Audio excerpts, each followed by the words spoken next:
Salve, salve, nação. O Flamengo amassou o Vasco, cara. Foi 32 chutes contra 1 do Vasco. Foi um verdadeiro amasso. E a imprensa aqui, como sempre, se rendendo ao Flamengo. Cara, ser vascaíno deve ser uma desgraça, porque, pelo amor de Deus, o Flamengo, apesar do placar 1-0, foi uma surra, meu Deus. Vou botar aqui o vídeo pra rolar. Vamos ver o que a imprensa tá falando do Flamengo, do jogo de hoje. Foi um banho do Flamengo e talvez até surpreendente para o que o jogo apresentava, né? Como um time começando seu primeiro jogo da temporada e tal.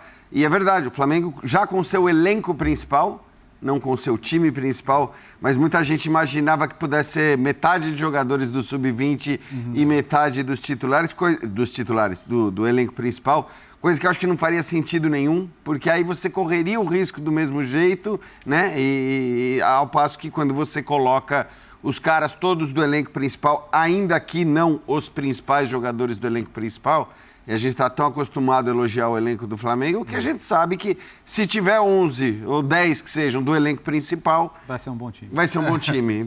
Pode não ter o Arrascaeta, pode não começar com o Pedro, pode não ter o Jorginho, que ainda assim vai ser um bom time como era. Mas acho que começar do jeito que o Flamengo começou, e eu me refiro até ao primeiro tempo, que talvez tenha sido até melhor do que o segundo, né? Porque acho que atribuir a expulsão do Barros à vitória do Flamengo não faz sentido a partir do momento que o primeiro tempo já foi um primeiro tempo, exceção feita a esse lance, já foi um primeiro tempo de domínio absoluto do Flamengo. Então, sim, foi um grande jogo do Flamengo, foi uma belíssima primeira atuação, mesmo com o time todo mesclado, e eu concordo com tudo que você falou, mas não tem absolutamente nada a ver com o jogo de hoje. Eu acho que quando a gente faz as avaliações para início de temporada, né, sobre forças, sobre quem começa mais forte, quem começa menos forte, a gente não olha para os estaduais, ainda mais estaduais, ainda na sua fase inicial, para avaliar quem começa mais forte ou quem começa mais fraco. Que é o único parâmetro que a gente tem por enquanto. Isso, mas acho que é um parâmetro de pouca valia, assim. Eu acho que, no fim das contas, se a gente diz que o Flamengo... e o Birner falou, o Palmeiras e o Cruzeiro começam forte no Brasileiro. Eu ainda acho que o Cruzeiro é uma coisa que a gente precisa... O Cruzeiro é uma dúvida. O Palmeiras Cruzeiro... que eu vejo na quarta-feira que vem já conseguindo competir legal. Sim, eu acho também. Eu acho que assim, e tudo isso a gente traz dos elencos, dos técnicos, da força vinda da temporada passada. Eu acho que é muito mais tudo isso que a gente usa para fazer qualquer avaliação sobre início de temporada do que o jogo entre Flamengo e Vasco, do que os 3 ou 4 primeiros jogos de campeonatos estaduais dos grandes. Acho que, enfim, é legal, foi divertido, foi um bom jogo. Acho que a torcida do Flamengo deve estar feliz com o desempenho desse time, que está longe de ser o time titular, mas é um time formado por jogadores do elenco principal. Deve estar muito feliz com o desempenho do elenco no jogo, mas não é isso que torna o Flamengo mais ou menos favorito para o começo da temporada. Ele já era favorito. Exatamente. Sem jogar, ele já era favorito, né? É isso. Ainda mais trazendo o que trouxe do ano passado e, evidentemente, é um time que vai ainda ter reforços. Mas certamente vai. É mais próximo. Você tem Jorginho, Arrascaeta, Varela... Varela estava no banco. De La Cruz e Ayrton Lucas. Tirando esses 5, a tropa foi pro jogo em algum momento. O Pedro a gente começando, não sabe ainda. O Jorginho Arrascaeta completamente fora, que o Arrascaeta ainda não está bem fisicamente para jogar, e o Jorginho arrancou um dente, né? Teve isso. E fica a questão que outro fora do jogo teve a declaração do Boto de que estão, claro, buscando atacante, mas um atacante não, específico, exato, de uma característica diferente do Pedro. Isso. Por causa que ele virou e falou, é mais ou menos o que vocês viram aí da busca pelo Caio Jorge, mas não é qualquer um, é o atacante. É isso. Ou seja, ele vai atrás de alguém desse tamanho aí. Que não vai ser qualquer um. Ele fala que não é difícil. É o Mr. X, né? É o Mr. X. É o Mr. X. É o cara, assim, que acho que o que ele quer dizer? Se não for, não vai contratar por contratar. Sim. Né? Não é se não for esse cara, vai ser um cara diferente. Não, tem que ser isso. Ele vai trazer alguém do tipo do Caio Jorge. Até porque, assim, vamos olhar. O Flamengo tem vamos pegar só o lado esquerdo ali.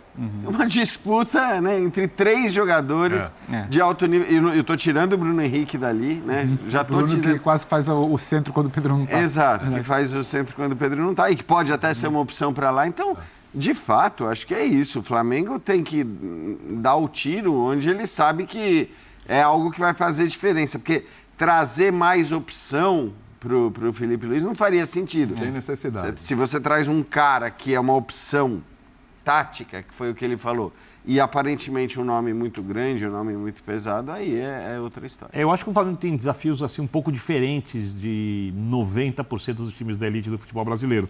Porque, é desenvolver o jogo, se comparado ao que mostrou ano passado, é aumentar a regularidade, é ter mais ideias de jogo, falo do ponto de vista tático, para poder ser mais difícil ainda de enfrentá-lo durante o ano.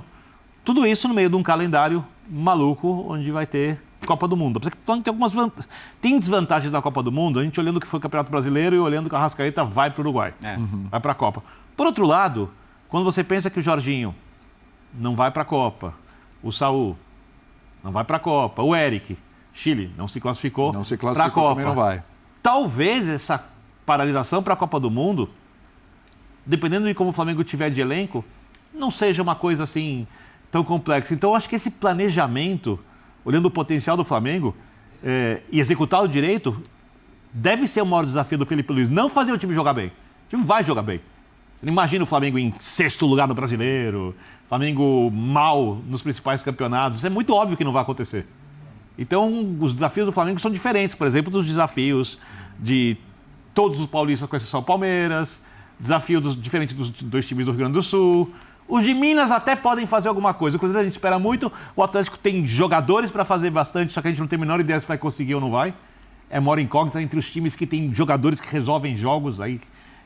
Então, assim, eu acho que os desafios do Flamengo são um pouco diferentes da maioria das equipes, e isso também já coloca o Flamengo num outro patamar. Sim, sim. Porque tem time que tem que se construir para fazer um campeonato brasileiro razoável.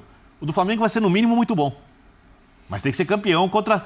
Aí, eu sei, eu tô vendo aqui no YouTube muita gente, porque eu quero que o flamenguista, quero que o Abel fique, não, porque o Abel não sei o quê. Assim, eu entendo a provocação, eu entendo que faz parte do futebol. Eu entendo até que o Palmeiras, de repente, passe outro ano sem ganhar campeonato, mas é um clube a ser temido. Não dá para olhar o Palmeiras e falar assim, não, ao contrário. O Palmeiras, repito, o Palmeiras jogando mal ano passado, em boa parte do ano, fez uma pontuação sensacional no Campeonato Brasileiro e podia ter conquistado o título se não fossem ali as rodadas finais contra equipes menores. Ou seja, eu diria que dentro do elenco do Flamengo eu tenho absoluta certeza que o respeito é enorme e o torcedor pode tirar onda à vontade. Porque o Palmeiras tem um espírito extremamente competitivo, né? Isso vem do espírito do seu treinador, por exemplo, né? Que contagia ali todo mundo, né? Ele consegue incutir isso bem. Nem vou falar o espírito do Palmeiras aqui. O espírito de juiz, de VAR. Falo nem nada. Na cabeça dos jogadores. O Palmeiras ainda ali é o principal rival e o Cruzeiro, vamos ver o que vai fazer durante o ano. Mas pode entrar nisso, né? Exatamente. É postulante a isso ainda, dependendo do que vai fazer a gente vai ver nesse primeiro semestre ainda. Mas esse desafio do Flamengo de subir o sarrafo é pela qualidade do jogo, é jogar... Porque os títulos, evidentemente, vão se equipar, vai brigar pela Libertadores, Brasileiro, tá tudo certo, é por aí. Mas é melhorar ainda a qualidade de jogo, aquela coisa mais próxima do, vamos dizer assim, do show que o torcedor quer ver? Putz, eu acho que a gente nunca saiu do debate de 2019, né? Da idealização, daqueles meses história do DNA e tudo. Caramba, o Flamengo já teve agora já conseguiu até ter uma temporada igual, né? Em termos de resultados. E manteve o treinador. O Luiz não idealiza esse tipo de jogo. Então... eu acho que assim, eu acho que é melhor do que você criar uma idealização de espetáculo, porque isso é muito difícil você concretizar no nosso calendário. Que você joga, que você joga toda semana 2 vezes. É muito difícil. E naquele ano especificamente, vamos lembrar, o Flamengo sai da Copa do Brasil, então ele tem 2 competições, mas não tem a terceira. Aqui o Flamengo vai focar em tentar chegar em tudo, vai ter pausa no meio do ano, então até lá é jogo atrás de jogo. Eu acho que ele tem que focar mais em regularidade do que em espetáculo, em perfeição, que é inatingível. Ele tem que pensar em ter todo mundo bem, em jogar bem sempre e em já começar forte o brasileiro, para não ter que depois correr atrás, para ter que se recuperar de um começo mais complicado. Mas eu acho que assim, eu acho que o Flamengo parte de um sarrafo já muito alto. Eu não sei se quem tem que correr atrás são os outros. Eu achei hoje um dia bem preocupante. Quem torce contra o Flamengo. Porque semana que vem tem um Flamengo e São Paulo. É claro que o São Paulo hoje roda o seu time, mas o que você viu de São Paulo principal até aqui. A gente está falando da primeira rodada do Brasileiro. Não estou comparando quem está em momento, mas é a primeira rodada do Brasileiro. E eu acho que essas primeiras rodadas de Campeonato Brasileiro, elas vão reservar alguns resultados para a gente que talvez a gente não imaginasse se ele começasse ali como começou no ano passado, abril, por exemplo. Eu acho que vai ter um pouco mais de surpresa por questões que a gente viu ontem. Um Palmeiras que às vezes pode ser surpreendido por um time bem organizado, com dificuldade para atacar. Não é tomar 4-0 de alguém, mas o jogo que ele vencesse em condições normais, talvez início de temporada, tentando entender o que é. E eu acho que vai ter menos surpresas em jogos do Flamengo. Então, é um Flamengo que vai olhar de novo com carinho para esse Campeonato Brasileiro e talvez dê uma esticada ali, que aí quando chegar ali em abril para falar de Libertadores, ele esteja numa situação até razoavelmente ok, boa, primeira, segunda, você está contágio não, mas vai estar se mantendo ali para dar um tiro final em algum momento, como acontece em competições. E isso que me chamou a atenção, porque eu ficava com uma dúvida de como é que esse time vai reagir hoje, uma decisão institucional ontem, os jogadores são avisados para entrar em campo hoje, na tarde de ontem, e tudo isso impacta a programação, a sua cabeça, como você está concentrado naquela semana para aquele jogo, e não. Um Flamengo de muita pressão, de saber o que está fazendo, encaixar sua pressão, dificultar muito para o Vasco. O Birner falou, eu acho, de consolidar sistema e testar opções de jogo. Um Flamengo que girou uma bola numa velocidade hoje para pegar a defesa do Vasco bagunçada para cruzar, como eu falei aqui no comentário inicial, que eu não vi exatamente em todos os melhores momentos do Flamengo no ano passado. E eu vi um Flamengo que criava muito, perdia muitas chances, mas criava a partir de muita velocidade também. O Arrascaeta pifando, distribuindo. Então, achei interessante. Já não é algo que foi trabalhado em um dia ou em 10 dias ou em uma semana. Mas algo que foi tentado ser feito. O lado esquerdo do Vasco é muito frágil, mas que aconteceu. Então, assim, é uma boa notícia para o Flamengo e é uma péssima para quem já vai precisar semana que vem olhar e falar: poxa, meu time tropeçou aqui, talvez já tenha que começar a secar o Flamengo. Não vai ser tão fácil, imagino, por enquanto, secar esse Flamengo. Ô Pedrão, antes de distribuir para a galera aqui, só uma coisa. Essa conversa, esse comum acordo sobre a retomada da cavalaria no jogo de hoje, está tudo bem internamente? Está tudo acertado? Ficou algum climão aí? Não me pareceu um comum acordo, porque foi uma imposição, até uma informação... Foi imposição mesmo. Foi uma imposição institucional do presidente BAP, não era a ideia da comissão técnica. Então foi imposto que esse planejamento fosse alterado. Então não teve exatamente um comum acordo. Só para entender uma coisa, Pedro. Claro. Na avaliação da comissão técnica, era possível, como acontece na Europa, começar com o time principal jogando direto no Campeonato Brasileiro, nos pontos corridos, sem que esse time precisasse jogar o estadual? Não, tecnicamente não, porque por regulamento os jogadores principais do Flamengo precisariam estar em campo a partir da 4ª rodada, que é a rodada do final de semana. Para efeito de regulamento, hoje foi o 4º jogo do Flamengo, mas é a 3ª rodada. O que é uma coisa muito subjetiva, porque jogadores principais... E é subjetiva porque a FERJ diz que pode punir ou pode cortar parte, não tem nada muito, sabe...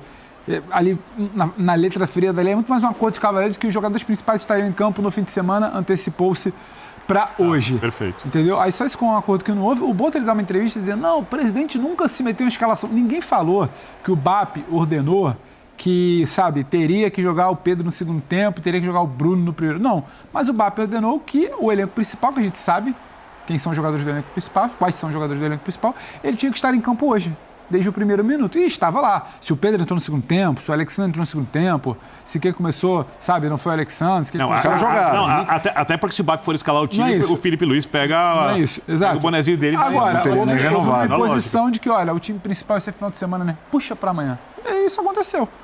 E o Boto falou: não, o presidente nunca se meteu em escalação. Sim, mas ele deu pitaco no planejamento. E eu vou te falar, eu nem acho essa celeuma toda não, porque aqui na empresa, qualquer empresa, se o financeiro começa a ir para um lado, o presidente vira e fala: eu tive uma reunião aqui com o meu conselho diretor, meu conselho gestor, a gente não quer esse direcionamento para o seu departamento financeiro. Então, por favor, puxa o leme do barco para o outro lado. Financeiro, beleza, eu sou contra, mas vem uma ordem de cima. Isso acontece. Eu não acho isso o maior dos absurdos. Só que acho que o Jean falou que é tanta demanda por assunto já em 20 de janeiro que isso acabou virando como se fosse a maior crise dos últimos tempos. Recalcula a rota, bota o time principal pontuou, acho que mata um pouco do debate, vai pensar como é que vai ser no final de semana, se empatar. O Flamengo não vai ser rebaixado, já achava isso antes de entrar a cavalaria, não. Mas se recalculou a rota, porque se imaginou uma coisa diferente do que o Sub-20 pôde entregar. De repente, pode até, em outros jogos estadual, agora botar a garotada de novo, né? Exato. Então, assim... Eu acho que, resolvendo a parada desses jogos que você citou, que o William citou... Sim. Segura a cavalaria de novo um pouco, porque vai esticar 4 jogos, depois dosa um pouquinho. Não é que de agora em diante não entra mais time. Eu entendo a questão política de bastidores, como funciona o futebol, as conexões, mas com todo respeito à FERJ, diante do poder do Flamengo, e se for pensar ainda mais no quarteto dos grandes times cariocas, não tem força nenhuma, né? Eles não podem se rebelar. Dizem punir? Mas e se os times falam assim, então não vamos jogar mais? Acho que não A foi questão pela é que punição. mesmo Não, financeiramente não existe peso suficiente que a Félix Carioca, possa aplicar para abalar Só- o Flamengo. só Porque se cota de 10 amanhã, milhões eu se tiro amanhã o clube se lidera um movimento para esvaziar o estadual, quem acabou prejudicado? É o Flamengo ou a federação? É a federação. então. Mas lógico. eu concordo, acho que o Gê vai falar, a política de boa vizinhança resolvidas, essas coisas resolvidas assim é melhor para todo mundo. Até porque não tem drama nenhum. De novo, vou repetir o que eu falei na segunda. A gente cria celeumas onde não deveria haver. Quer dizer, é normal. O Flamengo começou com um certo time. Esse time, do qual possivelmente se esperasse mais contra equipes menores, não rendeu. Falei, tá bom, então põe os caras aí, vai. Põe os caras num jogo, eu saio da lanterna, vou para a terceira colocação, o negócio Mata o está debate. praticamente resolvido, acabou. Quer dizer, qual é o drama? Qual é? Parece que é um erro crasso de planejamento. Parece não que o vejo nada Flamengo disso. viajou para o Catar e teve que voltar um dia antes. Não é nada disso. É assim, eu vou jogar com os meus reservas achando que... Os meus garotos, achando que esses caras vão dar conta. E dar conta não significa ser primeiro, segundo, se classificar de antemão. Eu acho que com esses garotos eu não vou correr riscos de rebaixamento. Passou a correr risco de rebaixamento? Ok, vamos antecipar uma semana a volta do pessoal e depois, podendo, volta a se poupar. Então, realmente eu não vejo nenhum drama, mas é isso. Como também nesta fase do futebol brasileiro, nessa fase de campeonatos estaduais, a gente discute o nada o tempo todo, a irrelevância absoluta trazida à pauta de programas o tempo todo, porque a gente não tem do que falar. A gente, no fim das contas, a gente fica aqui discutindo pré-temporada. Como a pré-temporada vale pouco, a gente acaba sempre qualquer coisa, qualquer desvio, vira um grande celeuma. E não acho que tenha celeuma nenhum. Agora, graças a Deus, as coisas vão começar. E isso não é menosprezo aos estaduais, tá? Não é que eu menosprezo o estadual. O estadual, obviamente, ele é menos relevante do que os outros Ele também foi campeonatos. menosprezado porque organiza. Eu acho que assim, o estadual ele é menos exatamente. relevante, Ele foi menos mas para mim estas fases, elas são, em geral, menos relevantes até do que esta, que por ser mais curta acaba gerando tensões maiores de um lado ou de outro. O São Paulo tinha perdido um jogo, tinha gente falando em rebaixamento. Isso é uma insanidade. A nossa insanidade ela foi, obviamente, reforçada por esse estadual encurtado, e ele deveria ser encurtado, evidentemente. Eles devem ser sempre encurtados, e não só porque a Copa do Mundo vai parar no meio do ano, mas isso também gera essa necessidade de ficar discutindo coisas que não me parece que sejam tão relevantes. E daqui a uma semana, aí sim a gente vai ter jogos muito relevantes. E uma outra coisa para intensificar o seu comentário. No final das contas, você colocar o time uma rodada antes do que o treinador havia planejado, dividindo titulares, meio tempo, boa parte deles, poucos jogaram o tempo todo, isso se resolve com carga de trabalho, mudando um pouquinho o treinamento da semana. E no final das contas, assim, eu acho que ele treino aqui a mais, um treino a menos. Só para colocar, Vitor, ele perdeu o treinamento de hoje, que os titulares fariam o treinamento de hoje, o sub-20 jogaria e a recuperação à noite, de amanhã. E acho que a quinta e a sexta vai dosar a carga, que pode ser muito importante para a comissão técnica no início de trabalho, mas também não é que comemos aqui 15 dias de férias dos jogadores principais e temos agora uma crise institucional. Tem nada demais, concordo. Você está vendo aí a classificação? Se você quiser passar a classificação antes, que eu queria entrar numa outra coisa que me ocorreu aqui sobre rebaixamento. Mas pode falar, Bertozzi, pode Não, falar. porque a gente está vendo aí a classificação, né? Todos os asteriscos ali, jogos a menos, jogos a mais. Eu acho que a gente precisa evoluir. Já que diminuiu, campeonato de 8 jogos não faz sentido ter rebaixamento. Né? A gente precisa evoluir para o estadual virar Copa de vez. E aí, o campeonato estadual, como a gente conhece hoje, virar ter uma pirâmide estadual e ter as duas coisas. O campeonato estadual dos clubes do estadual, ser classificatório para essa Copa estadual. Essa é a minha teoria há muito tempo, concordo com você. Então precisamos caminhar para isso. Porque não faz sentido competição de 6, 8 jogos ter rebaixamento, cara. Não faz, desculpa. Não é que não é justo com os grandes, não. Azar. É injusto até com os pequenos, que fazem todo o planejamento e tal de um ano. E eles também estão jogando permanência dele em 8, 10, 12 jogos. E também não é justo. Bom, Nação, não sei se foi o vídeo, cara. Eu também acho uma vergonha. O estadual é uma bagunça que não dá pra explicar, cara. É uma loucura. Uma loucura ainda é time que fatura 2 bilhões botar energia nisso, cara, no campeonato que não vale nada, não tem peso nenhum mais. Enfim, cara, o jogo de hoje do Flamengo me surpreendeu demais. Porque assim, pô, tava em pré-temporada, há muito tempo sem jogar ali. Eu achei que ia ser um jogo mais morno, mas não. O Flamengo surrou o Vasco, cara. 1-0 foi o quê? Foi algo fora da curva, porque era pra ser pelo menos 6-0 ali, mano. Foi 32 chute, 32 finalização do Flamengo, quanto apenas uma do Vasco. Cara, simplesmente surreal. Eu gostei muito do jogo de hoje. Então, assim, olhando pro futuro, já imagino o Flamengo mais forte ainda mais se vir o Paquetá, vier outro centroavante ali. Então, assim, nação, 2026, os antes vão chorar ainda mais. Graças a Deus. Mas é isso aí, nação. Esse foi o vídeo. A imprensa tá meio morna ainda, mas eu tô ansioso pro jogo do Flamengo e Corinthians na Supercopa dia 1º. Eu tô ansioso, porque se o Flamengo pegar e dar aquela sapecada no Corinthians, aí já era. A imprensa vai entrar em desespero, porque eles são clubistas pra cacete. Mas enfim, nação, esse foi o vídeo aí, cara. Espero que tenha gostado. Se inscreve no canal pra não perder nada. Saudação rubro-negra e até o próximo vídeo.